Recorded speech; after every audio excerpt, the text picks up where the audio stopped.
പണ്ട് ത്രികാല ജ്ഞാനിയായ ദക്ഷ പ്രജാപതി തന്റെ പ്രഭാവം ലോകത്തിന് മുഴുവൻ കാണിച്ചു കൊടുക്കാൻ അതിഗംഭീരമായൊരു യാഗം നടത്താൻ തീരുമാനിച്ചു. എല്ലാ ദേവന്മാരെയും മഹർഷിമാരെയും ലോകത്തിലെ മുഴുവൻ പ്രജകളെയും അദ്ദേഹം യാഗത്തിനായി ക്ഷണിച്ചു. എന്നാൽ തന്റെ മരുമകനായ ശ്രീ പരമേശ്വരനെയും മകൾ സതീദേവിയെയും മാത്രം മനഃപൂർവ്വം ഒഴിവാക്കി. കാരണം ലളിത വേഷധാരിയായ ശിവനോടുള്ള ദക്ഷന്റെ പുച്ഛമായിരുന്നു അതിനു പിന്നിൽ. ഇതറിഞ്ഞ സതീദേവി അതീവ ദുഃഖിതയായി. ഭർത്താവായ മഹാദേവനെ ക്ഷണിക്കാത്തത് എന്തുകൊണ്ടാണെന്ന് ചോദിക്കാൻ സതി യാഗസ്ഥലത്തേക്ക് പോകാൻ തീരുമാനിച്ചു. ഭർത്താവിന്റെ വാക്കുകൾ അവഗണിച്ച് സതി യാഗശാലയിലേക്ക് പോവുകയായിരുന്നു. യാഗശാലയിലെത്തിയ സതിയെ ആരും സ്വീകരിച്ചില്ല.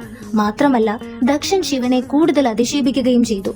ഭർത്താവിന് നേരെയുള്ള ഈ അപമാനം സഹിക്കവയ്യാതെ സതി യാഗാഗ്നിയിലേക്ക് എടുത്തു ചാടി ദേഹത്യാഗം ചെയ്തു. ഈ ദുഃഖവാർത്ത കൈലാസത്തിൽ മഹാദേവന്റെ അടുത്തെത്തി. കോപാകുലനായ ശിവൻ തന്റെ ജട പറിച്ച് നിലത്തടിച്ചു. അതിൽ നിന്ന് ഉഗ്രരൂപിയായ വീരഭദ്രനും ഭദ്രകാളിയും ജനിച്ചു. ഇരുവരും ദക്ഷന്റെ യാഗശാലയിലേക്ക് പാഞ്ഞെത്തി.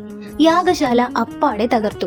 വീരഭദ്രൻ ദക്ഷന്റെ ശിരസ് അറുത്തെടുത്ത് ഹോമകുണ്ടത്തിലേക്ക് വലിച്ചെറിഞ്ഞു. ദക്ഷയാഗം തടസ്സപ്പെട്ടതോടെ ബ്രഹ്മാവും വിഷ്ണുവും അടക്കമുള്ള ദേവന്മാർ ശിവനെ ശാന്തനാക്കാൻ കൈലാസത്തിലെത്തി. ദേവന്മാരുടെ അപേക്ഷ കേട്ട് ശിവൻ ശാന്തനായി ദക്ഷനെ പുനരുജ്ജീവിപ്പിച്ചു.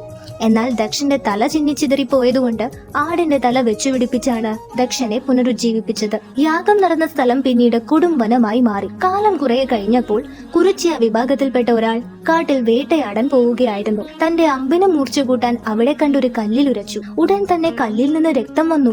ഭയന്നുപോയ കുറിച്യൻ ഈ വിവരം അടുത്തുള്ള പടിഞ്ഞീച്ച നമ്പൂതിരിയെ അറിയിച്ചു. നമ്പൂതിരി അവിടെ എത്തി പരിശോധിച്ചപ്പോൾ അതൊരു സ്വയംഭൂ ശിവലിംഗമാണെന്ന് മനസ്സിലാക്കി. ഈ സ്ഥലത്തെയാണ് പിന്നീട് കൊട്ടിയൂർ എന്ന് വിളിച്ചത്. ദക്ഷയാഗം നടന്ന സ്ഥലം ഇപ്പോൾ തിരുവഞ്ചിറ എന്ന പേരിൽ അറിയപ്പെടുന്നു.